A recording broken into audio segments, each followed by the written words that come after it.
Hi everybody, my name is Hannah and this is Pepper and Pine and I have a recipe to share with you today. Now this is a Nigerian fried recipe that I've taken a lot of liberties with. So if you'd like to see the original recipe, you can find it on my website at the blog post that accompanies this video at pepperandpine.com. That link is down in the description box below. I'm going to start off by slicing 2 onions, and we're going to be putting this into a cast iron pot with some olive oil in order to soften and kind of brown as we prepare the rest of the ingredients. So it's going to soften for about 5 to 10 minutes. I find that it takes a little bit longer in a cast iron pot for them to really get brown, but that's okay. We want to go ahead and add our chicken in at this point and let the chicken skin brown a little bit while we prepare our tomatoes and our jalapenos and other yummy things that are going to go into this recipe. I have 4 leg quarters and 4 to 6 drumsticks, and we're also going to be using 4 cups of rice, and this was a pretty good proportion. I'm adding some spices at this point: salt, some pepper, cumin, and some curry powder. This is mild curry powder, but you can increase the spice by adding cayenne or doing a spicy curry powder. Next, we're going to add some tomatoes, and I end up adding 3 large vine-ripe tomatoes that I'm only roughly chopping. But honestly, I love tomatoes, and I would have added 3 more, but my children don't care for them as much, and so I didn't go too heavy on the tomatoes, but I love it.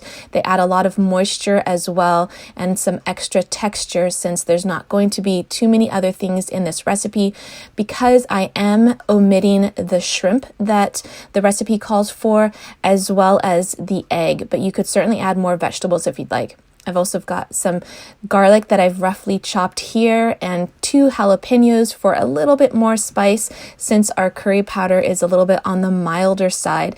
Now we're going to add everything into our cast iron pot, and we're going to let those spices brown a little bit before we add our water.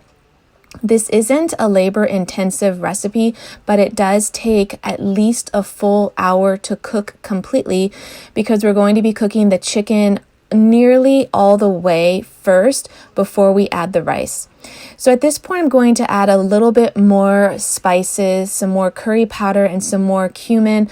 I'm also adding some onion powder and some garlic powder. I like to add onion and garlic powder if the recipe already has garlic and onions in them, and soy sauce. Oh my goodness, I did not see that one coming. And the first few times I did this recipe, I actually didn't add the soy sauce, but this time around I decided to add it, but not too much. I don't want to change the flavor, but it does add some salt. So then you want to go lighter on the salt if you're adding the soy sauce. I've also added a whole can of tomato paste, and I have about 7 cups of water. So I'm going to get that all mixed together, and then we're going to reduce the temperature so that it's just at a simmer, and we're going to be cooking this for about 30 minutes. Because I'm using a cast iron pot, I want to make sure that the temperature is not too high. You want to keep it kind of low. Now, after 30 minutes, everything is looking really good. The chicken is not quite done, but it is time to add our rice. And I am adding 4 cups of parboiled rice. Now, if you've never used parboiled rice, this is a really good recipe to try it out in. Parboiled rice is going to keep its shape. It's not going to break up, and it's not going to get too mushy. And so it's a really good rice to use for a stew like this, or other dishes like biryani or kibsa, because it's soaking in the water for a long time and it's not going to break up and become mush. So if you haven't tried it, definitely try parboiled rice. It tastes really amazing in this recipe. I went ahead and added a little bit more salt. Now we're going to cover it, and we're going to let it cook on low for another 30 minutes. Now I want to show you what it looks like after 20 minutes. You can still see there's quite a bit of liquid. We went ahead and we tried the rice, and it did need a little bit more time, although the chicken is done. So we're going to put the lid back on and give it another 10 minutes to cook. And once it's done, you can see that most of that water has been absorbed at this point. And the longer it sits here, the more the water is just going to completely absorb into it, but it's not going to break up the rice. It is so delicious.